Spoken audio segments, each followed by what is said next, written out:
Hi, everybody, and welcome to week 7 of Introduction to Social Media Marketing, Mark 9057. And congratulations, you've made it halfway. Today, we're going to be talking about the LinkedIn platform, and there's been some recent activity regarding LinkedIn in the news, so seems totally appropriate that that's our subject today. Let's get started. So we're going to look a little bit at the company and how it's grown over the last number of years. We're going to talk about your profile, of course, because this is the most important part of LinkedIn. This is your professional place online. We'll talk about some options for publishing in this domain now that exist. Of course, your network, groups, company pages, and we'll be including a new little activity tonight that you can try out when it comes to kind of fine-tuning your LinkedIn profile. So I hope you will give it a try. 2,500 hours. Anybody have an idea? Yeah, 2,500 hours is how many hours you spend working in a year, the average 9-to-5er. So you should be able to talk about it, right? You should be able to talk about who you are, what you do, where you do it, and the value of what you do.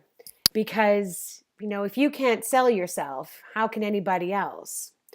So I want you to keep that in mind as we're running through the different elements of the profile on LinkedIn and what its goal is.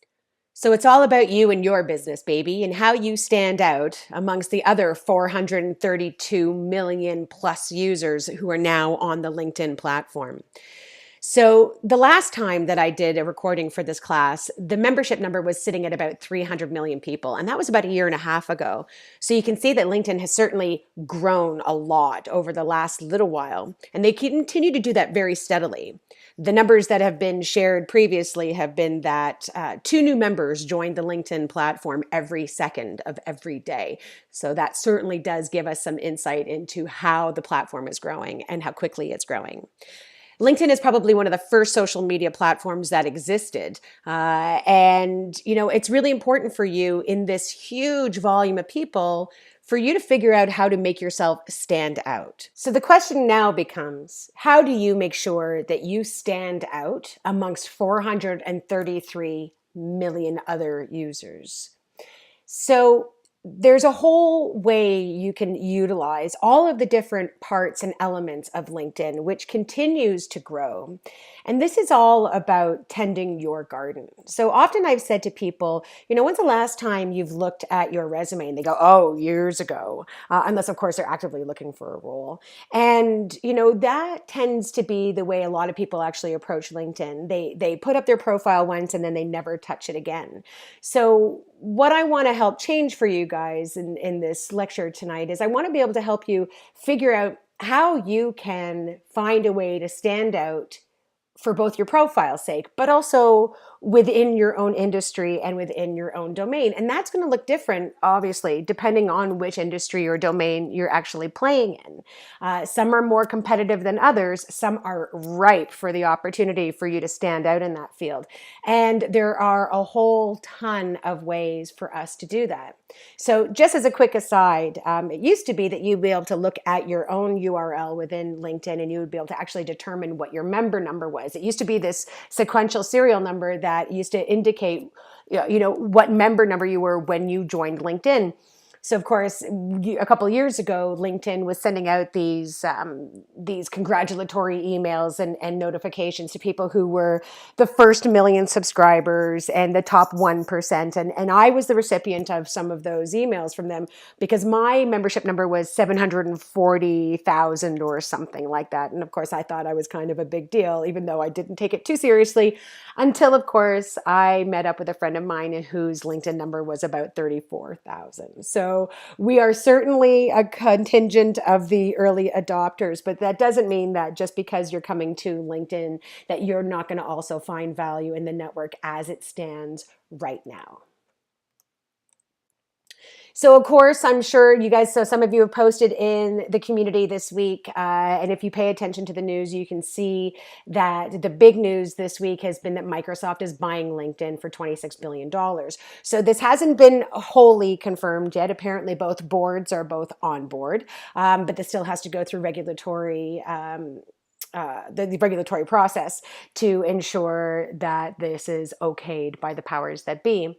So I think it's really interesting. There's a podcast for CBC Spark that I've actually included at the end of this lecture in the resources page that talks about this acquisition by Microsoft to LinkedIn.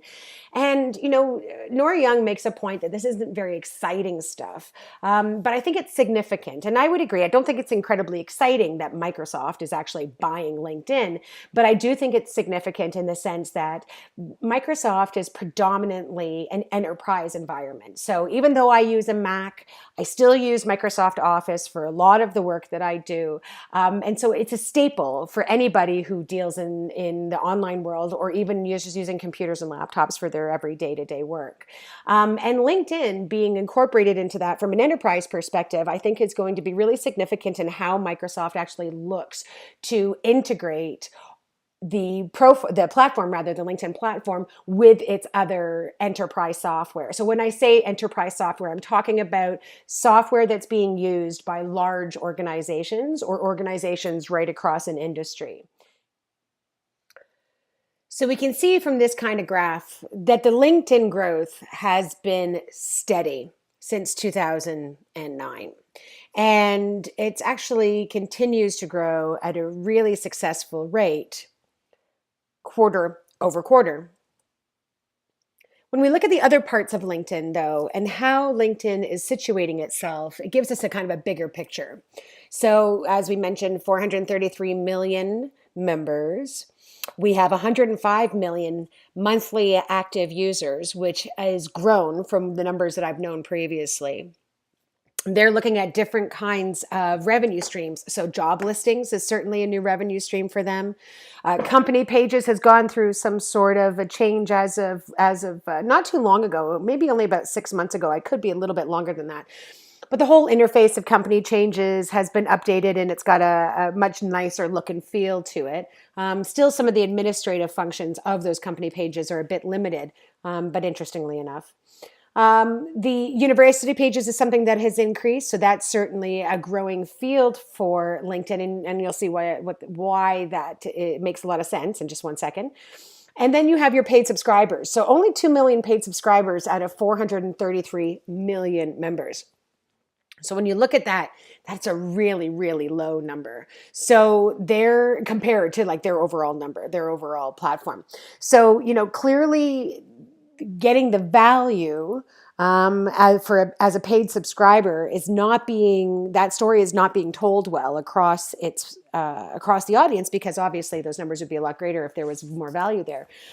So clearly LinkedIn is looking at ways that it can bring value to the experience when people are in their platform. So you can see that they've in recent years, they have acquired lynda.com, which is an e-learning platform, an LMS, a learning management system. They've also acquired SlideShare, so that now when you do presentations or you do content, you can actually integrate it straight into your LinkedIn profile.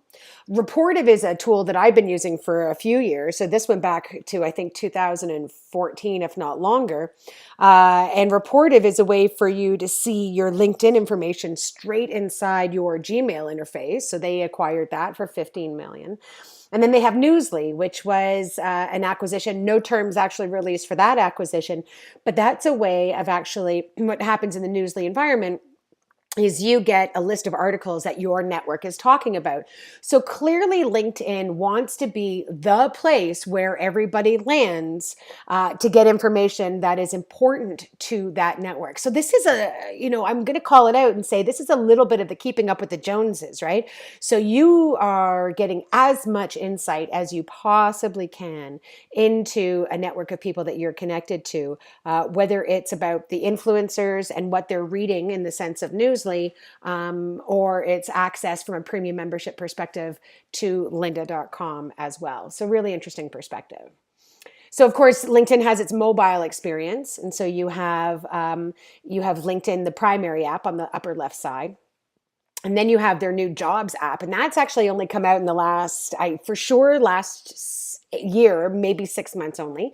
And it is a way for you to do a job search that is more geographically located, which is actually a pretty big improvement from being able or trying to do a job search previously through the LinkedIn apps. The LinkedIn apps, quite honestly, have been a horrific experience for many, many years. So these improvements are certainly improvements, but I still think that they have a long ways to go because there's some functionality that you just can't access on the apps that you do have on the desktop, which of course makes sense. And a lot of mobile apps don't have the same sort of functionality. But one of the problems is with LinkedIn, and you'll hear me talk about this a lot later on in this lecture, which is when you're accessing people and you're connecting with people, it's almost an imperative that you actually set your connection request with some context, right? Who the person is, how you met them, the value of connecting to them, rather than just sending out straight blind connection requests. And the mobile app does not allow you to send along a message, a personalized message, when you're trying to connect with somebody. So that's super problematic. There's also a plugin for Evernote, which is an amazing platform that I use for note taking and keeping track of content when I'm dealing with research and whatnot. And one of the fabulous tools that you have within Evernote is you can actually take a snapshot of a business card, and then it'll recognize the person via LinkedIn, and then it'll send a connection request. But again, it doesn't allow you to do that personalized connection intro or email. So those are some UI experiences that should be updated and should be changed. But nonetheless, they're getting the integration component right, which is all good news. And then most recently, LinkedIn has just launched its Students app. And admittedly, I haven't played around with it too much, although I'm one of those early adopters. So I do get early access to those kinds of launches. So it'd be interesting to see if any of you guys have actually taken on the Students app and what you think of it. So these are ones, so the ones on the left, of course, were the ones that were around in the early days of LinkedIn, and the ones on the right are the ones that are growing. So you'll see that ICT, of course, is one of those very familiar, one of those familiar industries that you'll see more often than not here. But now if you look at in the newer space, you can see that trades are actually a lot greater than they used to be. So construction, so everybody in regards to the construction trade will be having a higher presence, or a greater presence rather, on LinkedIn, as well as, of course, very specifically, hospital and healthcare, you see, is actually growing here as well. I can attest to when I was working in the LinkedIn environment while I was with the Mars Discovery District, certainly it was a pretty active community because healthcare was one of our focuses. So I was certainly paying a lot of attention at that time to the dialogue and the conversations that were happening within LinkedIn in and around that subject matter. So, but I think also it's really interesting if you look at education management and how the technology behind education actually is really kind of a growing field on LinkedIn as well. So you can see that it's not, it's certainly not limited, that there's a lot of options, there's a lot of content, and there's a lot of diversity, specifically in the industries that are represented here. So, whether you think that you've got a place or not, I'm going to tell you that you likely do. So what's available now within LinkedIn is a far more robust representation of your professional career than there has ever been. So not only do you get to incorporate your running history, which is, of course, the whole point of the platform in its own right, but you actually get to bring in all these previously extraneous parts of who you are online and represent yourself in one place. So the way I've described this before is you are saving somebody else doing the Google search all about you. So, which is great because this way you can actually finally bring in media, and you can bring in presentations and content that you've published, as well as, speaking gigs and whatever else it may be, whatever work that you're doing, you can actually find a way to integrate it and profile it here on LinkedIn. So take a quick look here. I'm not going to read this out for you, but take a quick look at all the different elements of the profile page. There's a lot to actually think through, and there's a lot to go through. So I don't want you to think that you're going to walk away from this class and, in an hour or two, you're going to have a completely robust profile page ready to roll on LinkedIn, because you're just not. This stuff takes time. It really does. This takes hours to not only go through your history, but also to frame it properly, articulate it properly, and make sure that you're actually, cultivating the story that you want to tell people about yourself. So, this is work. This is a lot of homework, and I don't want you to expect that it's going to be resolved the first time you sit down and kind of go through it. Just like any other kind of project, you're going to have to sit down and break down this work and make sure that you actually capture the content that you want to. So start small, start by building the big pieces, and then start by actually breaking it out and working in the parts that you want to focus on, that are most important to you. So let's look through those, and let's figure out what those kinds of things that are most pressing for you. So your picture, your profile picture, for the love of God, everybody, take a few moments, go find a friend, because everybody has a friend who's a photographer or who is talented with a camera, and go get some pictures taken. It is really important. You should not be doing selfies. There should be no booze shots. There should be no almost drunk shots at the friend's wedding and you cut the person out whose arm was around your shoulder because you thought that you looked good in that semi-blurry picture. None of that stuff is allowed on LinkedIn. Of course it's allowed. What I'm telling you though is don't do it. One thing that you can see from the examples that I have here for the images is that these are 3 incredibly vibrant, articulate images of these people. I think it's been said that people make a judgment on you based on the first 3 seconds of seeing you. So this is your opportunity to actually make a statement about who you are. So you can see at the top here, we have Chris Farias, who is the creative development and partner at KiteString, which is an agency, a digital agency a marketing agency rather, out of Hamilton. One of the reasons I love Chris's picture so much is because he's actually integrated some of the colors of KiteString's brand, which I think is really a very creative and very smart way to represent not only him, but his company. Then you have Kathy Buckworth in the middle, and Kathy is, many of you may know Kathy. She is a columnist and an author, and she's a TV spokesperson, and she does a lot of work with major brands. So she certainly is showing a very confident, very polished, very professional image in her picture there, which she should, because she wants people to come to her and hire her for that kind of brand spokesmanship work. And then you have Nicole German. Nicole used to actually work at LinkedIn, and now she's actually setting herself forward as a global business strategist. And you can see from her picture how confident and bright and accessible and approachable her picture tells us that she is.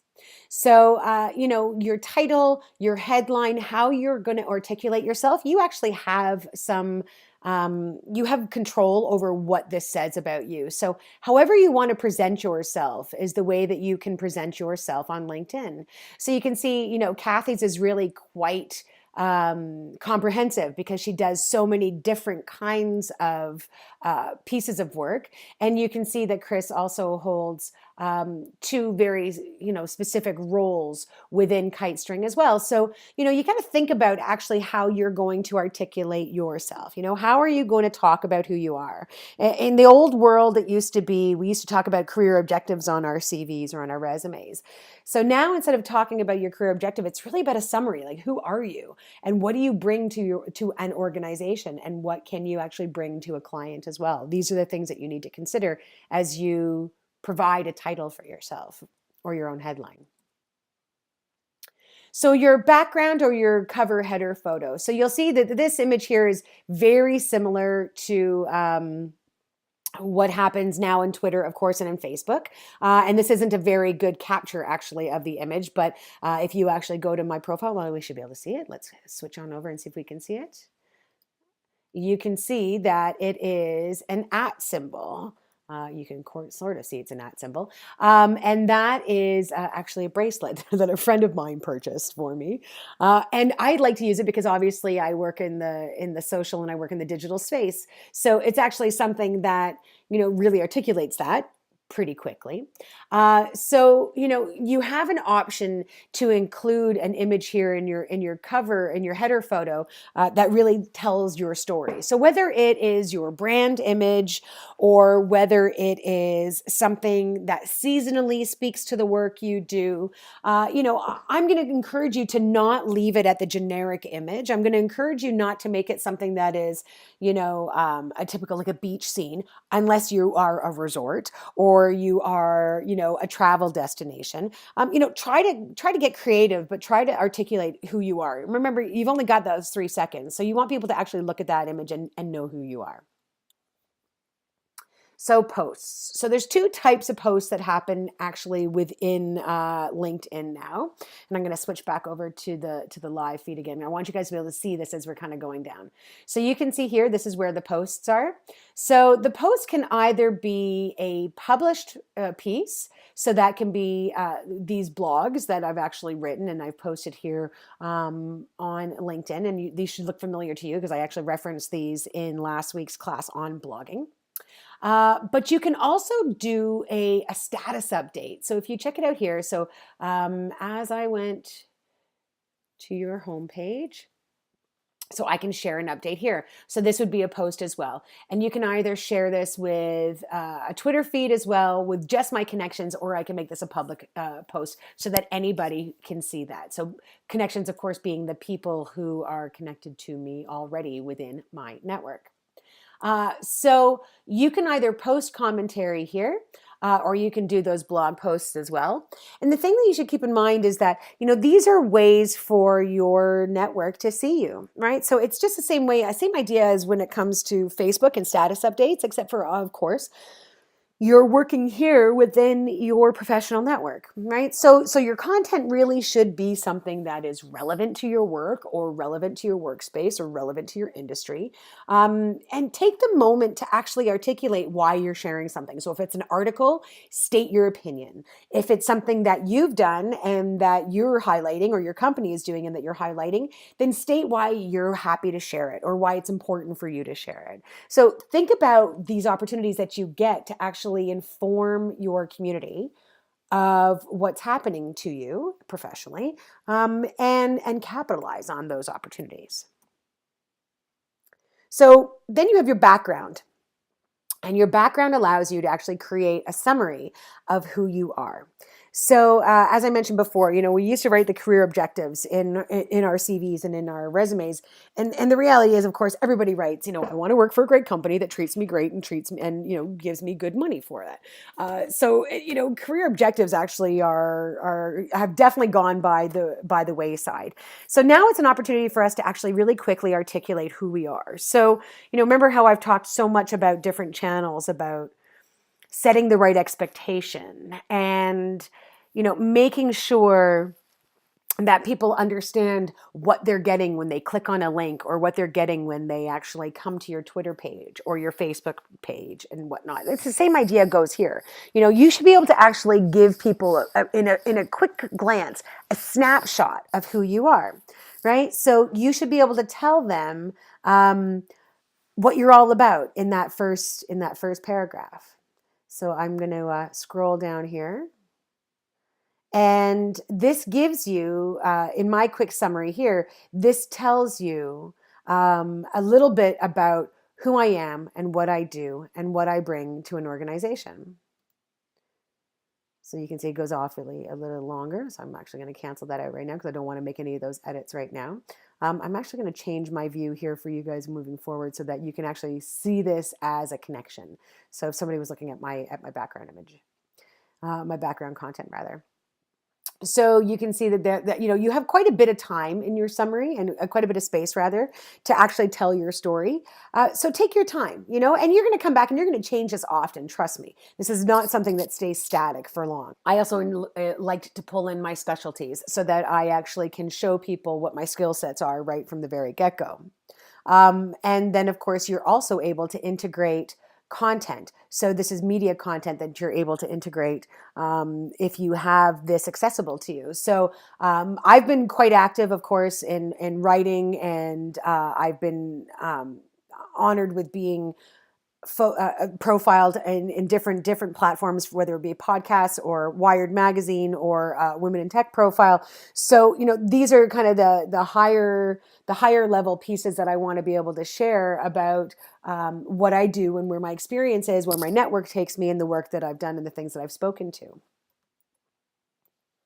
So this is where you get to tell your story. This is where you get to toot your own horn and actually say, this is why I'm a valuable person for your network, or this is why I'm somebody that you want to hire, or this is why I'm somebody that you want to work with. So experience. This is where you get to obviously talk about each role that you've had, and you get to tell that big story. So within each role as well, also add in media that you can incorporate into that storytelling.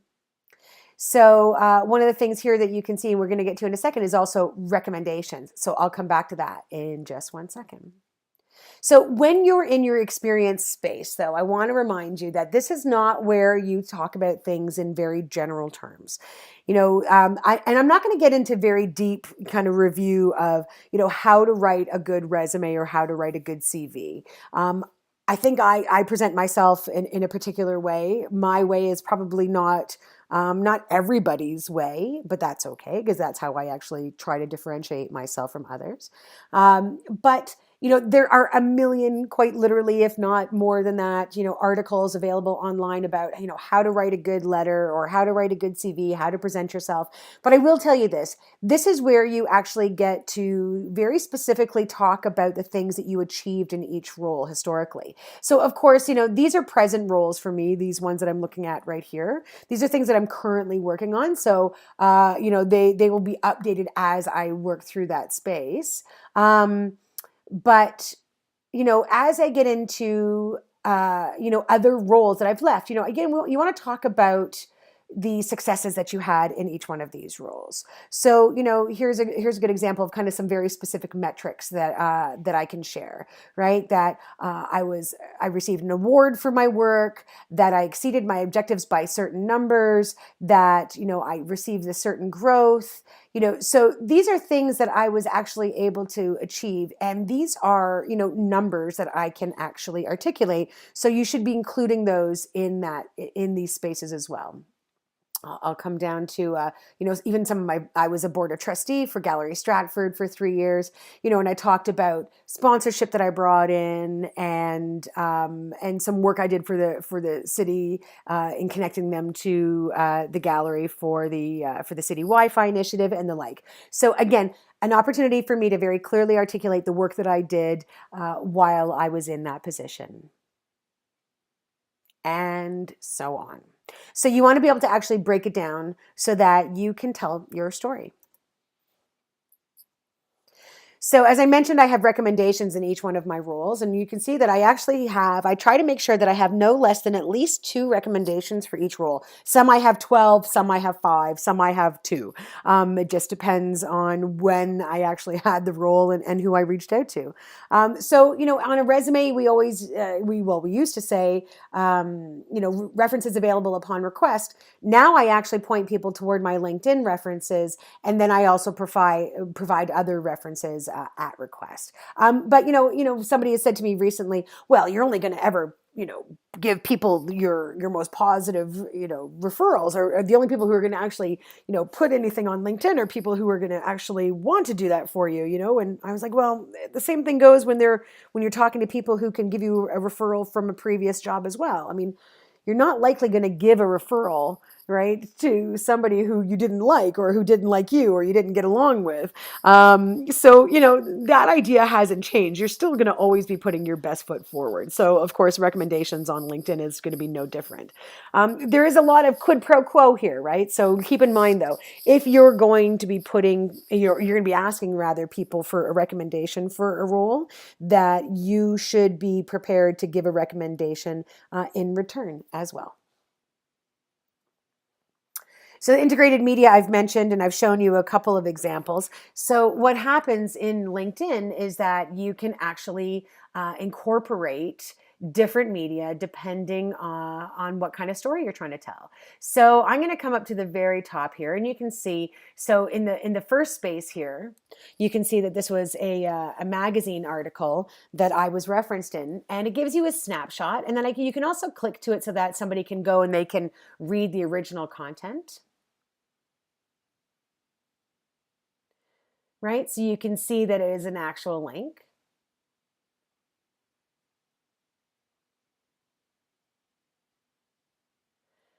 And then, other pieces come up a little differently, of course, right? So what I also like, this is kind of a newer interface, which I actually really do appreciate from LinkedIn. But it talks about, or shows you rather a snapshot of the different work. So if you click on here, you can see that this is a podcast. Here is a workshop I did for NORCAT up in Sudbury, which I just came back from recently as well. This is regarding a blog that I had written that had been quoted by Bitch Magazine. And that same article was quoted by the Globe and Mail. And the same article rather, quoted by Upstart Business Journal magazine, which was fairly important for me, specifically working in the startup and entrepreneurial space. This was a video that was captured of a talk that I did last year at NORCAT. And so on and so on. So, not everybody, of course, is going to have the same sort of media references as I'm going to have. But, whatever you do have, you're actually able to bring in and share here. So, the question may be like, why am I sharing all of this content? And it's for a number of reasons. So I want to be able to show the diversity of the work that I do. I want to be able to talk about the range of knowledge that I have. And I want to be able to show, a variety of skill sets. So, this was a quote from just a regular tech piece in the Toronto media. This would be a blog. This would be a 20-minute interview for TechCrunch that I was involved with, was speaking at. This series down here was a number of interviews that I did on behalf of Mars for the Innovative Sweden delegation who was visiting Toronto about almost 4 years ago now. So to show kind of my range there as well. This was actually a voiceover I did for an animation piece, which was pretty entertaining and a lot of fun. And these are some speaking events that I did in Stratford called Ignite Stratford. One of the other ones you saw was Ignite Waterloo.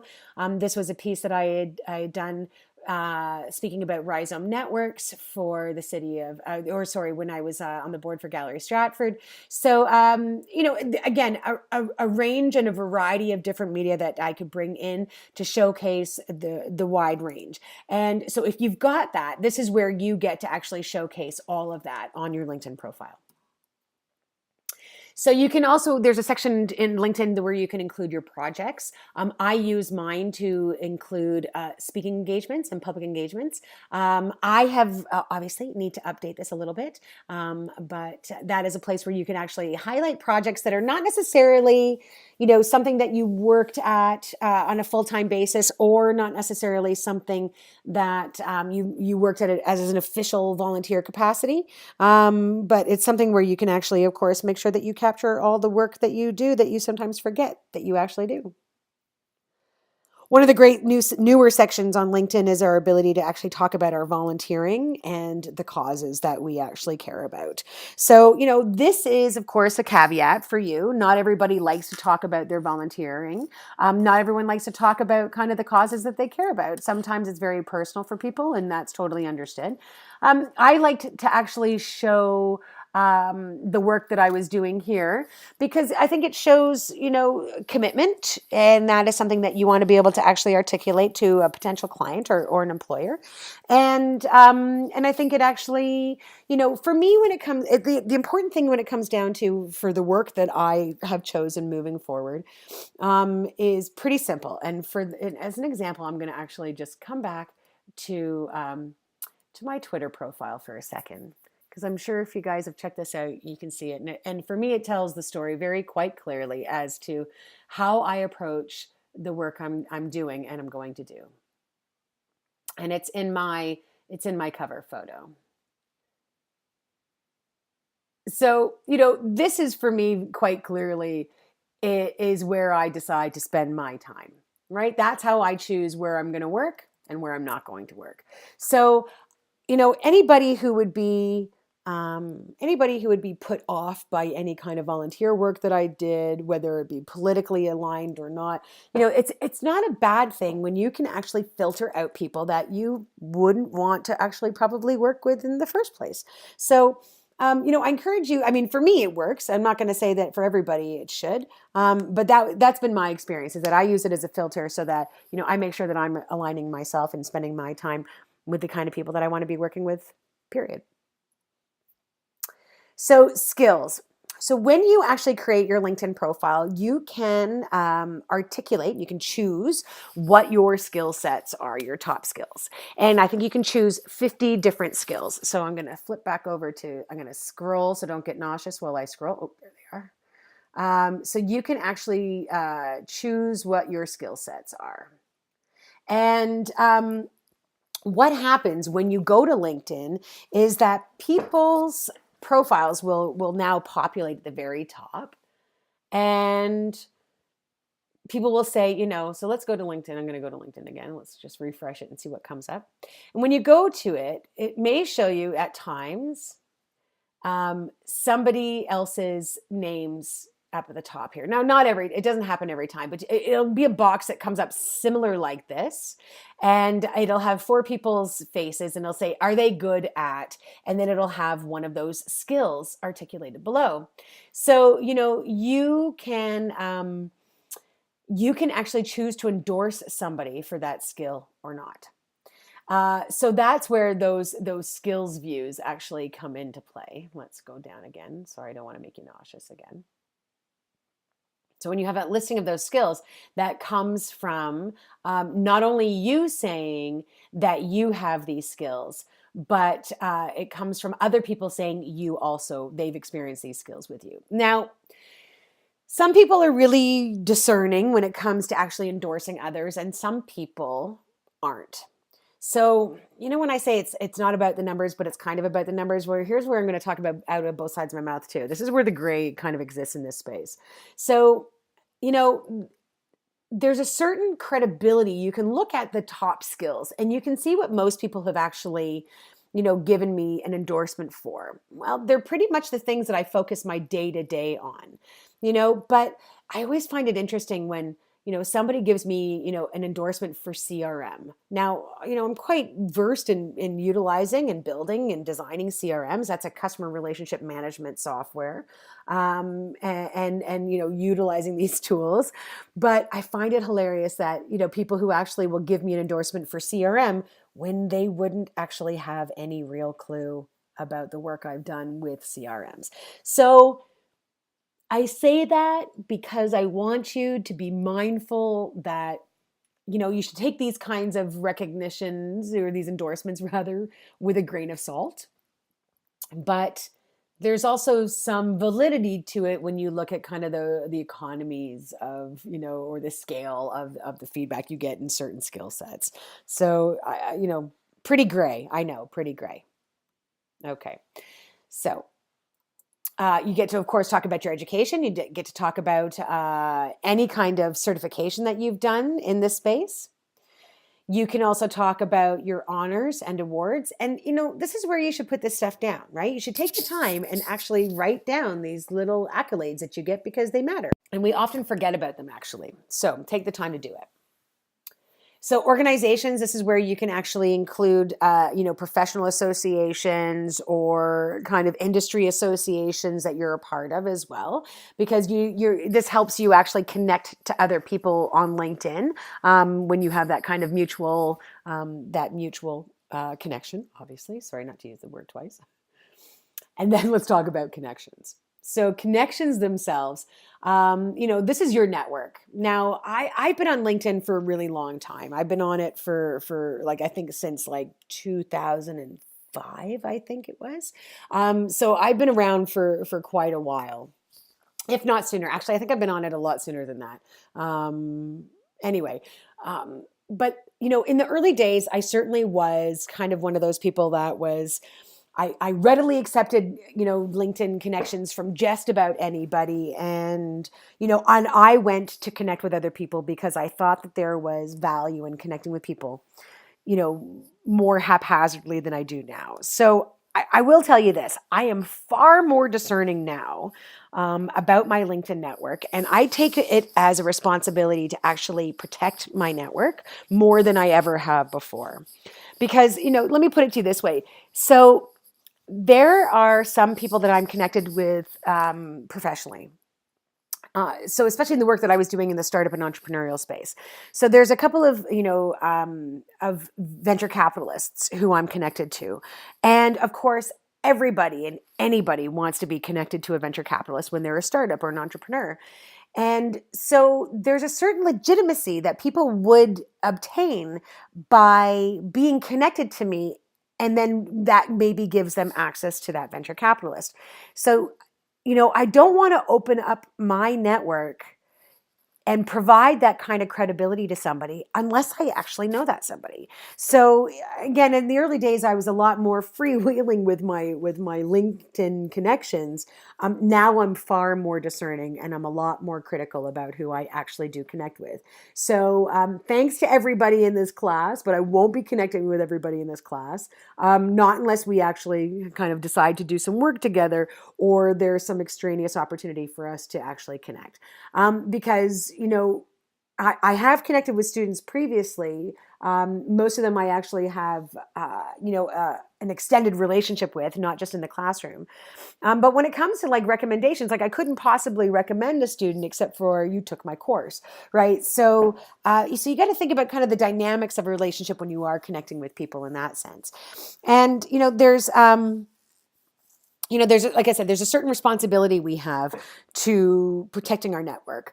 And that's all around this idea of social capital. So we really should be, mindful that there is value in the people that we're connecting with, and we should be able to speak to those people that we have in that network as well. So let's talk about groups. So groups are a great way to actually really engage in some pretty diverse conversations online. And the nice thing about groups when it's on LinkedIn is that this is actually, this is less freewheeling. Everyone kind of throws opinions out there willy nilly with no real insights. I mean, and this will show you the groups that I'm actually a member of and I am connected to. So, sometimes it's the same conversation, sometimes it's different conversations, even though they're similar groups. And what you can do here is you can actually, number one, you can spend a lot of time actually just listening and just learning and paying attention. So, you can see obviously there are specific groups that I am a member of for my work, for industries that I'm interested in, for leadership and real kind of inspiring and thought leadership, because some of the posts in the HBR are really fantastic.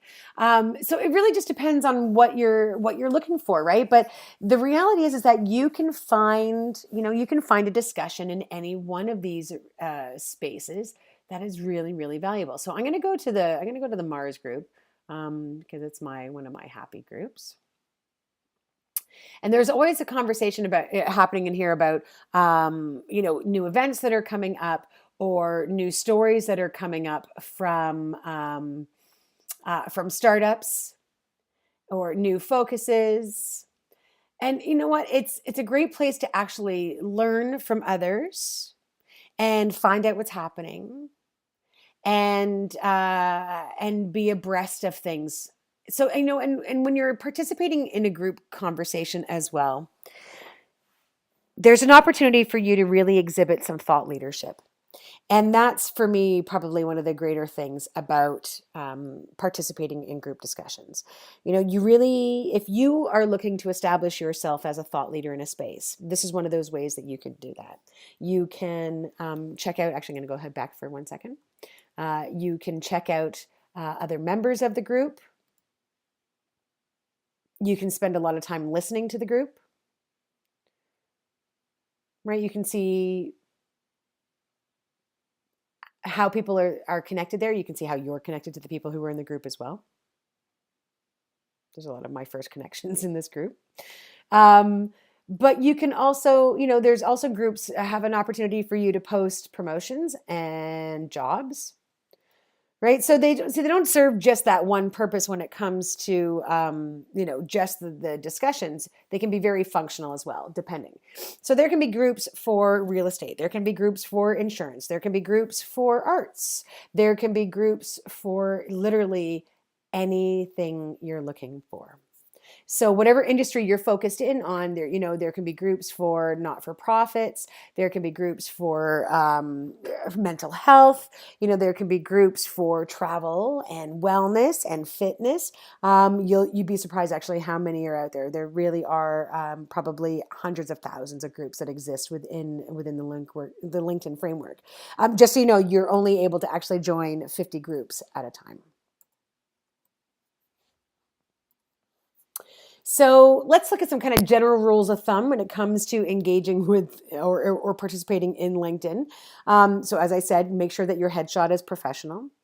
You want to make time to actually go in and update your profile at least twice a year. So, here's a quick tangent story for you guys. Now, when I was working for TELUS Communications, of course, every year, like most major enterprises and most medium enterprises as well, there's a performance review component to your job. And everybody hates it because nobody pays attention to what's happening during the year because we're all busy and we're all going like, a million miles an hour trying to get our work done. And there's never enough time to actually focus in on, capturing, our successes and our accomplishments until that end of the year.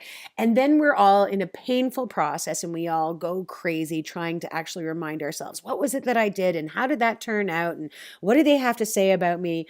And so you go, scampering through your email lists and you're trying to find your old notes and it's a real pain.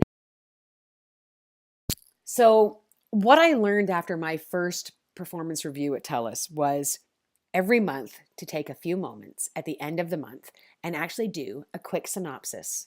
And I would go into our performance review platform.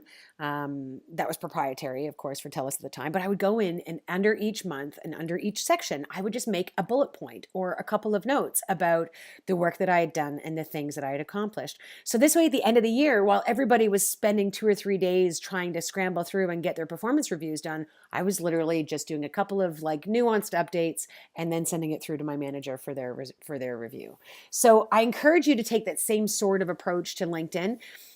Go in every once in a while when something great happens, make sure that you add it. When there's an update that you get to actually boast about, make sure that you add it, and make sure that it's just current, because there's nothing worse than going into LinkedIn and seeing it not be current.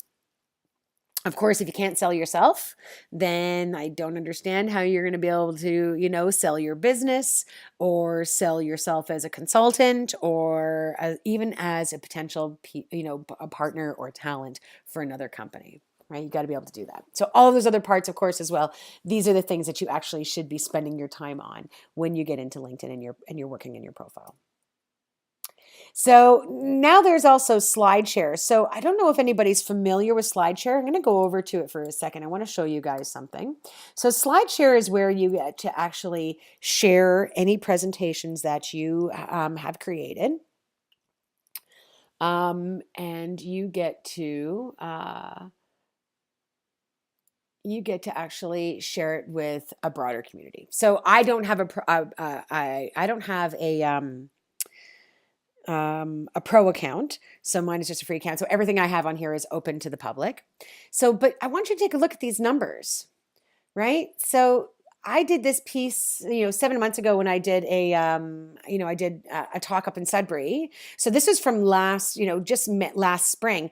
And that's, 10,000, almost 10,000 views of this presentation that I had done. So that certainly does go a long way to actually building my own credibility in the social media and the digital media space, right? So, it's a variety of different views. on different content. Not everything, of course, has been downloaded. Some of this is repetitive because I did, variations of content within, different kinds of audiences that I was working with. And, but you can see that there's actually quite still a significant, there's still quite a significant view on this content overall. So, SlideShare can be pretty interesting, actually. And as I mentioned, you can actually have pretty significant amount of activity through your SlideShare content.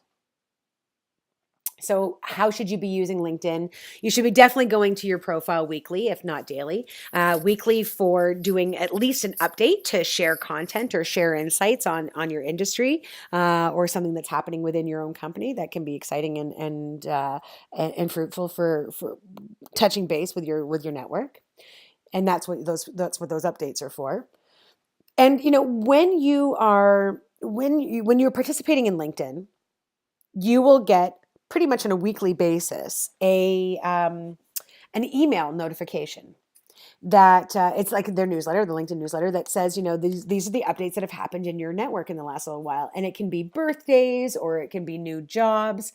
And what that newsletter does is that's your soft touch poke to your network.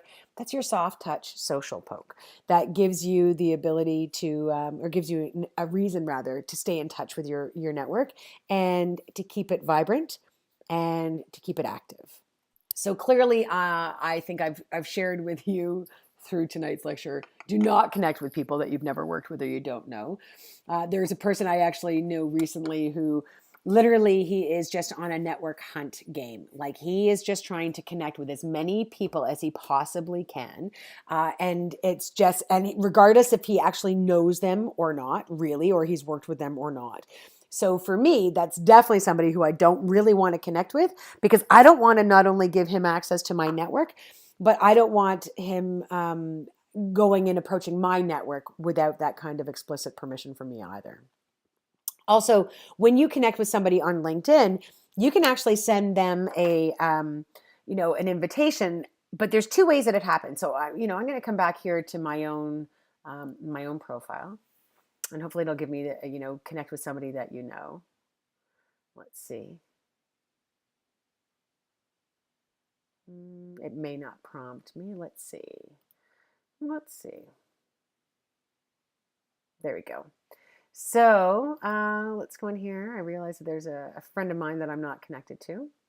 So when you actually send somebody an invitation on LinkedIn, there is like a default invitation that goes out. And when somebody sends that to me, what I know is that they've actually paid very, very little attention to the process. So you can see here, I have invitations that comes into your inbox, and then you'll see the blocked invites. So these are invites that have come in through somebody, they don't have my email and they're not connected to me, but they're trying to connect with me anyway. So, I generally don't connect with people unless they actually know my email address or they know me. So, Dana's a friend of mine. So I can actually, if I clicked on connect, what she's going to get is please or add me to my professional LinkedIn network, which is a very standard, very boring, very telling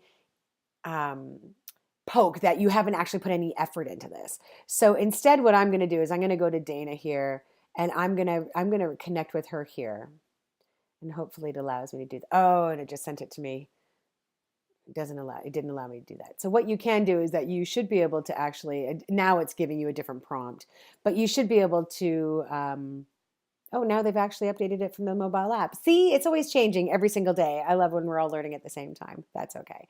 But what you want to do is you want to actually add personalized information when you're trying to connect with somebody on LinkedIn. So, when you're connecting with them, instead of saying, I'd like to add you to my network, say, hey, it was great to run into you at that conference, or it was great to have that introduction to you from that other person, but make it so that they actually know who you are and they can actually put you in context, because that's going to be important for people.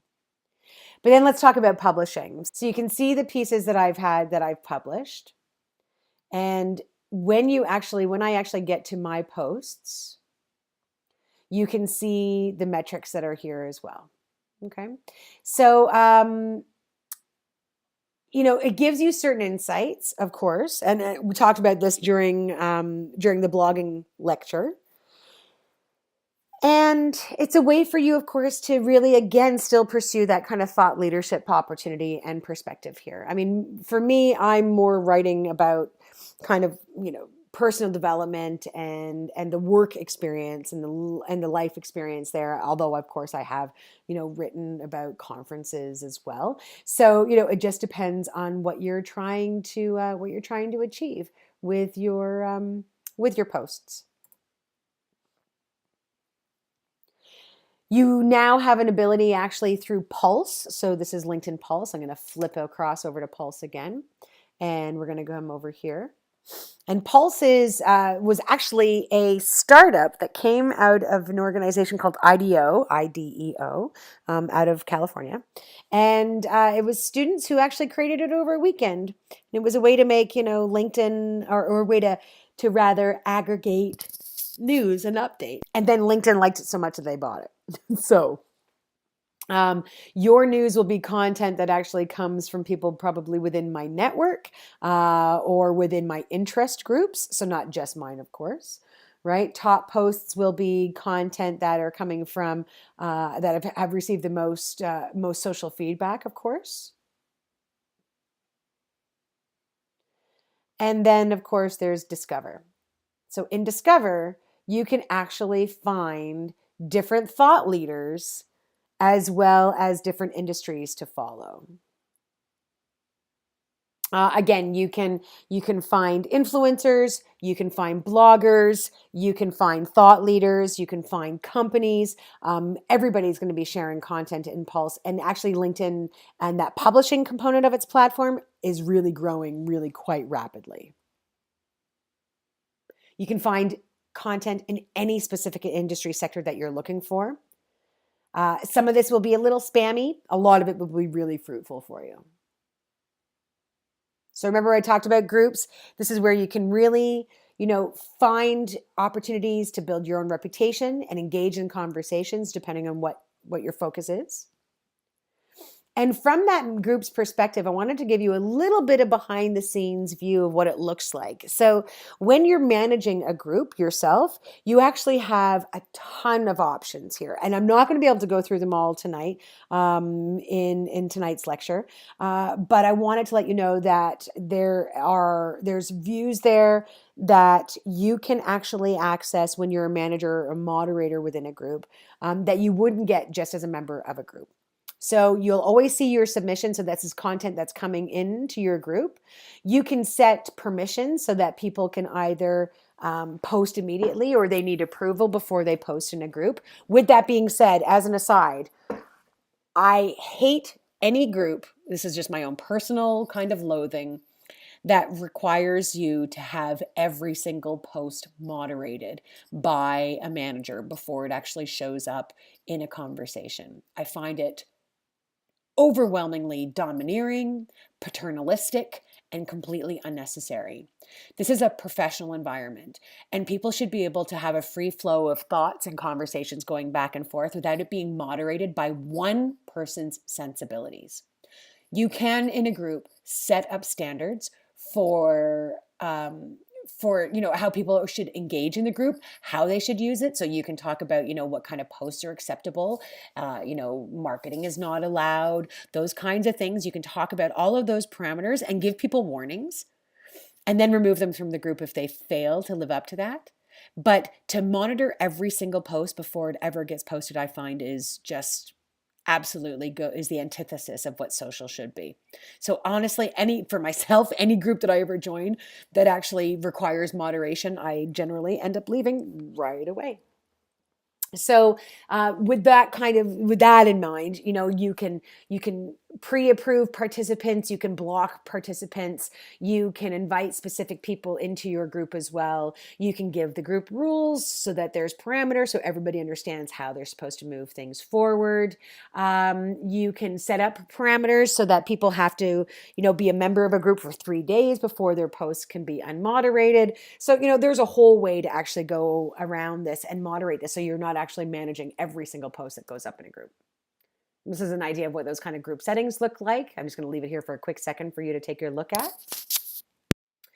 So company pages, right towards the end here. So company pages is actually where you get to actually tell the story about your company, right? You get to actually highlight the different products and services and portfolios. You get to talk about basically the great news stories that are coming out of your own organization. And, this is where you actually get to have kind of that professional face online for your company. People can follow you for updates. So, when we came in here, when you saw on my Facebook profile, or my Facebook, sorry, when you looked at my LinkedIn profile and you saw at the end it said companies that I was following, these are the companies that I'm following. So they can be major organizations like the New York Times or TechCrunch. Apparently the New York Times is doing a lot of publishing, so their stuff is coming up in my feed quite quickly. Forbes, Google, Inc. These are all the Muse. These are all companies and or outlets that I follow, but I'm following these from a company perspective, not just from a group's or an information perspective, right? So you can follow a whole bunch of different companies. There is no, as far as I know, there is no limitation to the companies themselves that you can actually follow. Okay. All right.